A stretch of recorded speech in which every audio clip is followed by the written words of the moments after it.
आज की इस वीडियो में हम कवर करेंगे आपकी बिजनेस स्टडीज़ की यूनिट 4 का टॉपिक टाइप्स ऑफ प्लान। तो अगर हम बात करते हैं प्लान की, या जिसे आप हिंदी में योजना कहते हैं, तो प्लान होता क्या है, योजना क्या होती है, तो पहले हम इसको समझ लेते हैं। So a plan is a specific action propose to help the organisations achieve its objectives. मतलब हमें हमारे गोल्स को, हमारे ऑब्जेक्टिव्स को पूरा करने के लिए एक स्पेसिफिक प्लान बनाया जाता है, जिसकी हेल्प से हम उन गोल्स को पूरा करते हैं। तो उसी को क्या कहते हैं, प्लान कहते हैं। It is a document that outlines how goals are going to be meet. एक तरह से कह सकते हैं कि एक तरह से एक डॉक्यूमेंट होता है, एक दस्तावेज होता है जो हमें बताता है, हमें एक तरह से गाइडलाइंस प्रोवाइड करता है, एक डायरेक्शन प्रोवाइड करता है कि किस तरह हम अपने मन चाहे गोल्स को अचीव कर सकते हैं, अपने टारगेट को, अपने गोल को फुलफिल कर सकते हैं। The importance of developing plan is evident from the fact that there may be more than one means of reaching a particular goal. अब इसका इंपॉर्टेंस क्या है? जब हम प्लान की बात करते हैं, प्लान को डेवलप करते हैं, तो वहाँ पर हम देखते हैं कि हमारा गोल कोई एक है, लेकिन उस गोल को अचीव करने के लिए हमारे पास कई सारे ऑप्शंस होते हैं। तो प्लान के अंदर हम उन सभी ऑप्शंस को एक्सप्लोर करते हैं, देखते हैं कि कौन सा ऑप्शन हमारे ऑर्गेनाइजेशन के लिए सबसे बेस्ट है अपने पर्टिकुलर गोल तक पहुंचने के लिए। So with the help of logical plans, objectives of an organisations could be achieved easily. तो इन लॉजिकल प्लान्स की हेल्प से कोई भी ऑर्गेनाइजेशंस अपने गोल्स को ईजिली अचीव कर सकता है। तो आपने देखा कि योजना क्या होती है, प्लान क्या होता है। एक स्पेसिफिक एक्शन हम प्रपोज करते हैं, एक कह सकते हैं कार्रवाई को निर्धारित करते हैं, जिसकी हेल्प से हम अपने संगठन के जो भी कह सकते हैं उद्देश्य हैं उनको प्राप्त करते हैं। क्योंकि जब हम प्लानिंग की बात करते हैं, डेवलपमेंट प्लान्स की बात करते हैं, तो हमारे पास किसी एक गोल को अचीव करने के कई ऑप्शंस होते हैं, कई रास्ते होते हैं। उन रास्तों में से सबसे बेस्ट वे को चूज़ करना जिसके थ्रू कि आप अपने गोल्स को अचीव कर सकें। और इसकी हेल्प से ही, क्योंकि इसके अंदर कहीं ना कहीं आपको एक लॉजिकल सीक्वेंस होते हैं किसी काम को करने के, इनकी हेल्प से ही आप अपनी ऑर्गेनाइजेशन के गोल्स को ईजिली अचीव कर पाते हैं। तो हमारे पास कितने टाइप्स के होते हैं प्लान्स। अब सबसे पहला टाइप्स है कि सिंगल यूज़ प्लान, मतलब वो प्लान जो सिर्फ एक बार यूज़ किया जाए, एक बार के लिए बनाया जाए। इसे हिंदी में आप एकल उपयोग योजना कहते हैं। A single use plan in a business refers to a plan developed for one time project. मतलब बिजनेस के अंदर, ऑर्गेनाइजेशन के अंदर हम सिंगल प्लान से समझते हैं कि वो प्लान जो सिर्फ एक बार के लिए बनाया जाए किसी एक स्पेसिफिक ऑब्जेक्टिव को पूरा करने के लिए। लाइक आपके कोविड के टाइम पे कौन सा प्लान डेवलप किया गया, वर्क फ्रॉम होम। जो लाइफ टाइम के लिए नहीं था, ये तब तक के लिए था जब तक आपकी कंडीशंस आपके कह सकते हैं कंट्रोल में नहीं थी। जैसे वो कंडीशन कंट्रोल में आई, वर्क फ्रॉम होम का कॉन्सेप्ट खत्म हो गया। तो ये क्या था, आपका सिंगल यूज प्लान था जो कि ऑर्गेनाइजेशंस ने डेवलप किया था। It applies to activities that do not recur or repeat. इसके अंदर उन एक्टिविटीज़ को देखा जाता है कि जो एक्टिविटीज़ इन फ्यूचर दोबारा रिपीट नहीं होंगी या दोबारा नहीं आती हैं, उनके लिए इस तरह के प्लान्स को बनाया जाता है। It is specifically design to achieve a particular goal. इनको एक स्पेसिफिक गोल को अचीव करने के लिए बनाया जाता है। Such plan is develop to meet the need of unique situation. तो इसको क्यों डेवलप किया जाता है कि हमें किसी स्पेसिफिक कंडीशन के अंदर, हमारी कोई एक यूनिक सिचुएशन है, उसके अंदर अपनी डिज़ायर्स को किस तरह पूरी करें। अब बात आई कोविड की, तो कोविड में क्या देखा गया कि यूनिक सिचुएशन थी। पहले कभी न किसी नहीं सोचा था कि इस तरह की कोई कंडीशन आ सकती है। तो हमारी रिक्वायरमेंट क्या थी कि बिजनेस फर्म्स की रिक्वायरमेंट थी कि किस तरह अपने बिजनेस को कंटिन्यू रन करते रहें, हम अब एम्प्लॉयज़ से काम करा सकें। लेकिन गाइडलाइंस ऐसी वहाँ पर गवर्नमेंट की आ गई कि कोई भी ऑफिस नहीं आ सकता, कोई अपने घर से नहीं निकल सकता। तो उन्होंने तुरंत एक पॉलिसी बनाई, सिंगल यूज़ प्लान बनाया कि अब आप अपने घर से काम करिए जो आपका ऑफिस वर्क है। तो ये कॉन्सेप्ट होता है आपका सिंगल यूज़ प्लान का। अब हम देखेंगे कि types of single use plan.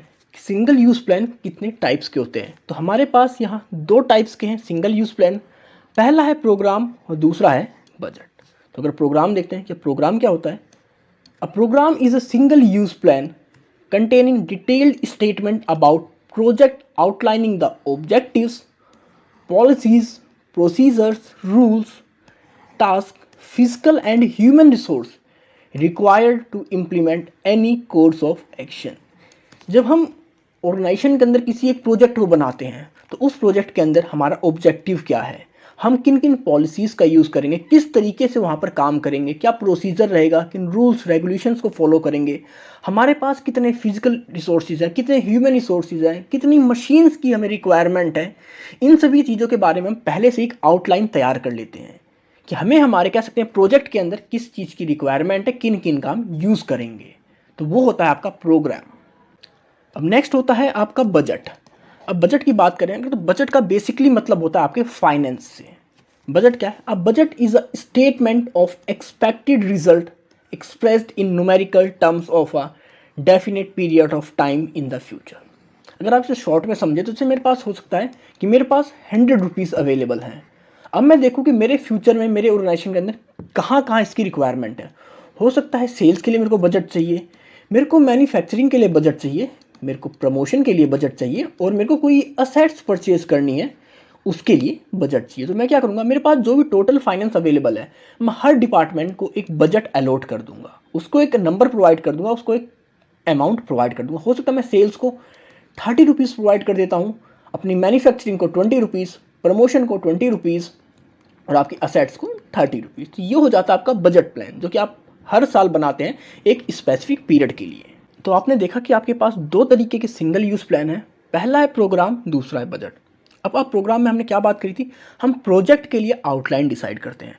अब ये तो है नहीं कोई कंपनी है तो लाइफ टाइम एक ही प्रोजेक्ट पे काम करती रहेगी, डे बाय डे उनके प्रोजेक्ट बदलते रहेंगे। जैसे ही नया प्रोजेक्ट आएगा उसके लिए वो एक नया प्रोग्राम प्लान डेवलप करते हैं। तो जितने प्रोजेक्ट उतने प्लान, मतलब single time single use.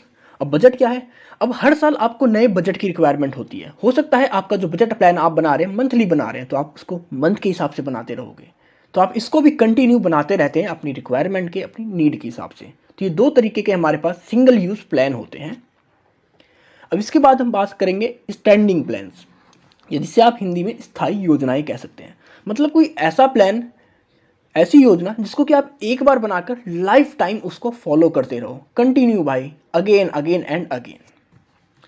Standing plans are used over and over again because they focus on organisational situations that occur repeatedly.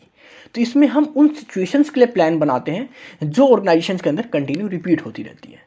जैसे कि अगर कोई एम्प्लॉय लेट आ रहा है, वो तो हरदम, आपकी ऑर्गेनाइजेशन बहुत बड़ी है तो कोई ना कोई एम्प्लॉय हरदम लेट आएगा, तो वहाँ पर हम एक प्लान बना देंगे किस तरह हमारे एम्प्लॉयज़ को कितना रेस्ट मिलेगा, कितना इंटरवल मिलेगा, उसके लिए एक प्लान बना देंगे। अगर कोई हमारा एम्प्लॉय टारगेट से ज़्यादा काम करता है तो उसके लिए हम एक एडिशनल इंसेंटिव का प्लान बना देंगे। मतलब उन सिचुएशंस के लिए इसको बनाया जाता है जो ऑर्गेनाइजेशन के अंदर कंटिन्यू रिपीट होती रहती हैं। They are usually made once and retain their power over a period of years. इनको एक बार बनाया जाता है और कई सालों तक ऑर्गेनाइजेशंस के अंदर इनको यूज़ किया जाता है। कई बार इनके अंदर कुछ कह सकते हैं कुछ अपडेट्स या कुछ रिवाइज भी कर देते हैं according to their requirement, their change. So this is why they are also called repeated use plans. तो इसी की वजह से इन्हें रिपीटेड यूज प्लान्स भी कहते हैं कि इसके अंदर हम एक ही प्लान को कंटिन्यू यूज़ करते रहते हैं। अब स्टैंडिंग प्लान्स की बात हम देखेंगे कि हमारे पास कितने टाइप्स के स्टैंडिंग प्लान्स अवेलेबल हैं, स्थायी योजनाएं हमारे पास अवेलेबल हैं। तो सबसे पहले आपकी कौन सी आती है स्टैंडिंग प्लान्स? ऑब्जेक्टिव्स, जिससे कि आप उद्देश्य कहते हैं। तो अगर उद्देश्य की बात करें, ऑब्जेक्टिव्स की बात करें, objectives are defined as end of the achievement of which an organisation goes on working. Objective का मतलब होता है कि कोई भी ऑर्गेनाइजेशन क्यों काम कर रहा है, उसका फाइनल गोल, फाइनल ऑब्जेक्टिव क्या है। उसको प्राप्त करने के लिए, अपने फ्यूचर गोल को, अपने डिज़ायर्स को प्राप्त करने के लिए, उस पोजीशन तक पहुंचने के लिए जो उसने डिसाइड करी है, हम एक स्टेप्स डिसाइड करते हैं कि हमें कितना काम करना है, किस तरीके से काम करना है। हो सकता है कोई मेरी कह सकता है कि मैंने सेल्स की बात करी कि मेरे को अपनी सेल्स डबल करनी है, तो सेल्स को कैसे डबल करूंगा? मैं अपनी इन्वेस्टमेंट को वहाँ पर 20% बढ़ाऊंगा, अपनी मैं सेल्स की जो हमारी इंसेंटिव्स होते हैं अपने एम्प्लॉयज़ को, इंसेंटिव एडिशनल प्रोवाइड करने शुरू कर दूंगा। तो मतलब कुछ हम एक सीक्वेंस बना लेते हैं, एक ऐसा प्लान बनाते हैं जो हम अपने ऑर्गेनाइजेशन के लास्ट और फाइनल गोल को प्राप्त करने के लिए बनाते हैं। They may be designed as the future position of the management would like to reach. ये क्यों बनाए जाते हैं कि हमारा ऑर्गेनाइजेशन फ्यूचर में जहाँ पहुँचना चाहता है उस जगह तक पहुँचने के लिए इनको बनाया जाता है। The first and foremost steps of the planning process is setting organisational objective. तो सबसे पहले इस प्लान के अंदर क्या जाता है, आपके ऑर्गेनाइजेशंस के जो ऑब्जेक्टिव होते हैं उनको डिसाइड किया जाता है, उनको सेट किया जाता है। सबसे पहला आपका प्रोसेस क्या है, ऑर्गेनाइजेशंस के ऑब्जेक्टिव्स को सेट करना, उनको फिक्स करना। Example, increasing sales by 10%, getting 20% return on investment etcetera. तो हमने क्या प्लान डिसाइड कर लिया, हमने सोचा कि हमें अपनी सेल्स को 10% बढ़ाना है या फिर 20% रिटर्न को गेन करना है अपनी इन्वेस्टमेंट के ऊपर। अब हमने एक प्लान डिसाइड कर लिया, अपना एक गोल डिसाइड कर लिया, ऑब्जेक्टिव डिसाइड कर लिया। अब उसके हिसाब से ही हम अपने प्लान्स को डेवलप करते रहेंगे। तो ये होता है आपका ऑब्जेक्टिव। मतलब आपका लास्ट फोकस क्या होना चाहिए, आपका लास्ट रिजल्ट क्या होना चाहिए, उसको फोकस कर हम जब कोई भी प्लान को डेवलप करते हैं उसे हम कहते हैं ऑब्जेक्टिव प्लान। अब इसके बाद आता है आपका स्ट्रेटजी, जिसे कि आप हिंदी में रणनीति कहते हैं। So strategy refers to those plans which an organizations prepare to face various situations, threats and opportunities। तो मतलब कई बार बिजनेस के सामने, जैसे आपकी कोविड की सिचुएशंस थी, कोई कॉम्पिटिटर आ गया तो आपका थ्रेट आ गया, कंज्यूमर्स किसी नए प्रोडक्ट की एकदम से डिमांड करने लगे। तो मतलब क्या है, आपके पास सिचुएशंस होती हैं, थ्रेट्स होते हैं, अपॉर्चुनिटीज़ होती हैं। तो इन सभी चीज़ों को फेस करने के लिए और इनका बेनिफिट उठाने के लिए अब जो रेफर डेवलप करते हैं, जो प्लान डेवलप करते हैं, उसको हम क्या कहते हैं, strategy plan. When the manager of an organization prepare new strategy for the business is called internal strategy। अब अगर कोई हमारा मैनेजर है, वो बिजनेस के अंदर किसी स्ट्रेटजी को डेवलप कर रहा है, तो वो कैसा प्लान कहलाएगी, हमारा internal strategy plan. And when some strategies are prepare to respond to the strategies of the competitors such as strategies are called external strategies. अब स्ट्रेटजीज दो तरीके से बनाई जाती हैं। एक है आपकी इंटरनल, जब आप अपने बिजनेस ऑर्गेनाइजेशन के अंदर के लिए कुछ रूल्स रेगुलेशंस बनाओगे, मतलब कुछ ऐसी स्ट्रेटजीज को डेवलप करोगे, कुछ ऐसे प्लान्स को बनाओगे जो आपके बिजनेस के अंदर के लिए है, वो तो आपकी इंटरनल स्ट्रेटजी होएगी। अब जब कुछ ऐसी स्ट्रेटजी आप अपने कॉम्पिटिटर्स को फेस करने के लिए, आपका जो आउटर इन्वायरमेंट है उसको फेस करने के लिए बनाओगे, तो वो कैसी हो जाएगी, आपकी एक्सटर्नल स्ट्रेटजी। इसके अंदर जैसे आपका दे रखा है कि example, selection of medium of advertisement, selection of the channel और सिलेक्शन ऑफ द डिस्ट्रीब्यूशन। ये सब कैसी हैं, हमारी स्ट्रेटजी है कि हम किस तरह की स्ट्रेटजी का यूज़ करेंगे। अब किस तरह के मीडियम एडवर्टाइजमेंट का यूज़ करेंगे, हम पेपर का यूज़ करेंगे, न्यूज़ का यूज़ करेंगे, टेलीविजन का यूज़ करेंगे, इलेक्ट्रॉनिक मीडियम का यूज़ करेंगे। तो ये सब हमारी रणनीति होती हैं, हमारी स्ट्रेटजीज होती हैं। इनको क्यों बना जाता है, कि हमारे पास जो भी सिचुएशंस आती हैं बिजनेस के अंदर, उन सिचुएशंस को फेस कर सकें, जो भी थ्रेट्स आते हैं, जो अपॉर्चुनिटीज आती हैं, उनका फ़ायदा उठा सके बिजनेस अपने गोल्स को अचीव करने के लिए। नेक्स्ट आता है आपका पॉलिसी।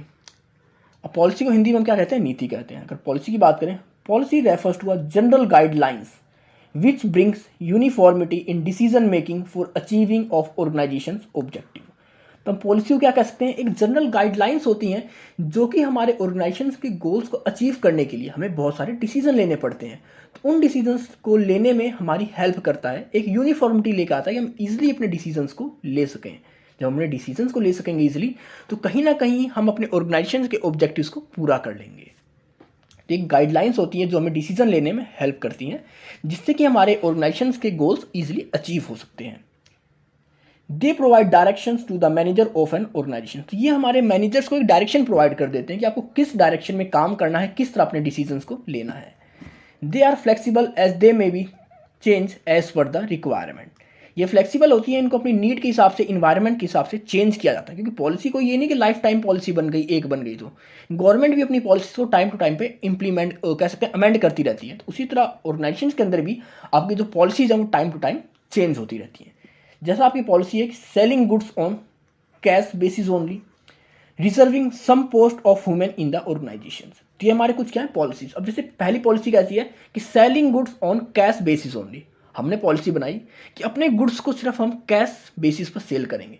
लेकिन अगर अभी हम किसी नई मार्केट के अंदर एंटर हो रहे हैं और हमारे पास वहाँ अच्छे डिस्ट्रीब्यूटर नहीं है, मतलब कोई डिस्ट्रीब्यूटर ही नहीं है, तो वहाँ पर हमें अपनी सेल्स को करने के लिए वहाँ पर क्रेडिट सेल्स भी करनी पड़ेगी। मतलब हम अपनी पॉलिसी को वहाँ पर चेंज करेंगे, मॉडिफाई करेंगे, अमेंड करेंगे। ये होती है हमारी पॉलिसी। अब इसके बाद है आपका प्रोसीजर। प्रोसीजर क्या होता है, किसी काम को करने का तरीका, किसी काम को करने की प्रक्रिया। मतलब किन किन स्टेप्स को फॉलो कर कर आप किसी काम को कंप्लीट करते हैं, मतलब एक प्रक्रिया होती है। So procedures are those plans which determine the sequential steps to carry out some work activity.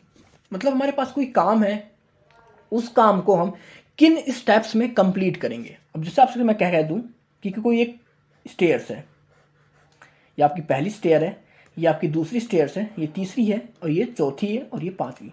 अब आप डायरेक्टली पहले से पांचवी स्टेयर पे नहीं पहुंच सकते, उसके लिए आपको क्या करना पड़ेगा, आपको पहली स्टेयर पे जाना पड़ेगा, उसके बाद आप दूसरी पे जाओगे, फिर आप तीसरी पे जाओगे, फिर आप चौथी पे और फिर आप पांचवी पे। मतलब आप एक स्टेप्स को फॉलो करोगे उस फाइनल पोजीशन तक उस काम को करने के लिए। तो वही होता है आपका प्रोसीजर। मतलब किसी वर्क को, किसी एक्टिविटी को करने के लिए हम एक स्टेप्स को फिक्स कर लेते हैं, डिटरमाइन कर लेते हैं कि हम किस तरह उन स्टेप्स की सीक्वेंस को फॉलो कर कर उस काम को करेंगे। They indicate which work is to be done in very sequence way. They help in performance of work. Procedures are guides to action. For example, process adopted in the selection of employees. अब जब आप employees का selection कैसे करते हैं, सबसे पहले आप क्या करते हैं, एप्लीकेशन रिसीव करते हैं, फिर आप उनके क्या कहते हैं, स्क्रीनिंग करते हैं, फिर आप उन्हें इंटरव्यू कॉल करते हैं, फिर आप उनका इंटरव्यू लेते हैं, फिर उनके बाद आप उनका सिलेक्शन करते हैं, सिलेक्शन के बाद उनको आप ट्रेनिंग प्रोवाइड करते हैं। तो मतलब ये क्या है, एक स्टेप्स प्रोवाइड कर दिया कि किस तरह आप अपनी ऑर्गेनाइजेशन के अंदर ह्यूमन रिसोर्स को कह सकते हैं भर्ती करोगे, उनका रिक्रूटमेंट करोगे। सबसे पहले आप एप्लीकेशन मंगाओगे, फिर उनकी स्क्रीनिंग टेस्ट करोगे, फिर आप उनको इंटरव्यू के लिए कॉल करोगे, फिर आप इंटरव्यू लोगे, फिर उनका सिलेक्शन करोगे और फिर लास्ट स्टेप आप उनका ट्रेनिंग प्रोवाइड करोगे। मतलब हमें क्या करना था, हमें अपने ऑर्गेनाइजेशन के लिए रिक्रूटमेंट करनी थी, हमें एम्प्लॉयज़ चाहिए थे। अब उन एम्प्लॉयज़ की रिक्रूटमेंट के लिए हमने देखा कि किन सीक्वेंस को फॉलो कर कर हम उन एम्प्लॉयज़ को हायर कर सकते हैं। तो ये होते हैं आपके प्रोसीजर। अब नेक्स्ट आपका रूल, जिसे कि आप हिंदी में नियम कहते हैं। तो नियम होते क्या है, कुछ कह सकते हैं, कुछ स्टेटमेंट होती है, स्पेसिफिक स्टेटमेंट होती हैं जो आपको बताते हैं कि अगर आप कोई काम कर रहे हैं, कोई स्पेसिफिक सिचुएशन है, तो आपको वहाँ पर क्या करना है, क्या नहीं करना। So rules are specific statement that tells what is to be done and what not to be done in a specified situation. They help in indicating what points are kept in the mind while performing the task और work. ये हमें indicate करते हैं कि अगर हम कोई काम कर रहे हैं, किसी टास्क को परफॉर्म कर रहे हैं, तो उस टाइम हमें किन किन चीज़ों को अपने माइंड में रखना होता है, किन किन बातों का ध्यान रखना होता है। So rules are rigid which ensures discipline in the organisations. तो आपके जो भी रूल्स होते हैं क्या होते हैं, कठोर होते हैं, इनका हर किसी को पालन करना होता है। और ये क्या करते हैं, एंश्योर करते हैं कि ऑर्गेनाइजेशन के अंदर डिसिप्लिन बना रहे। जैसे एग्जांपल है आपका कि no smoking in the office premises. तो एक ये रूल है कि ऑफिस के अंदर अगर आप रहोगे तो आप स्मोकिंग नहीं कर सकते, और अगर कोई इसको वायलेट करता है, इस रूल को ब्रेक करता है, तो उसको वहाँ पर पेनल्टी पे करनी पड़ेगी, मतलब उसके ऊपर जुर्माना लगाया जाएगा। मतलब रूल्स ऐसे कुछ स्पेसिफिक स्टेटमेंट होती हैं जिनको हर किसी को फॉलो करना पड़ता है। अब लास्ट आता है आपका मेथड, जिसे कि आप हिंदी में विधि कहते हैं। तो विधि क्या होता है, एक स्टैंडर्डाइज तरीका होता है जिसके थ्रू कि आप किसी काम को करते हैं। मतलब ये बताता है कि वो काम आपको किस तरीके से करना है जिसके थ्रू कि आप कम से कम कॉस्ट में और कम से कम टाइम में उस काम को ईजिली कर सको। So methods are standardised way or manner in which a particular task has to be perform. There may be many ways or methods of completing a task, but that method way must be selected by which work can be done easily या early at the minimum possible cost. तो हमें method में क्या करना होता है, एक ऐसा प्लान बनाना होता है जिसके थ्रू कि हम किसी काम को कम से कम टाइम में और कम से कम कॉस्ट में कंप्लीट कर सकें। तो मेथड कैसा, हमारा फ्लेक्सिबल मेथड है जिसको कि हम टाइम के हिसाब से चेंज भी कर सकें।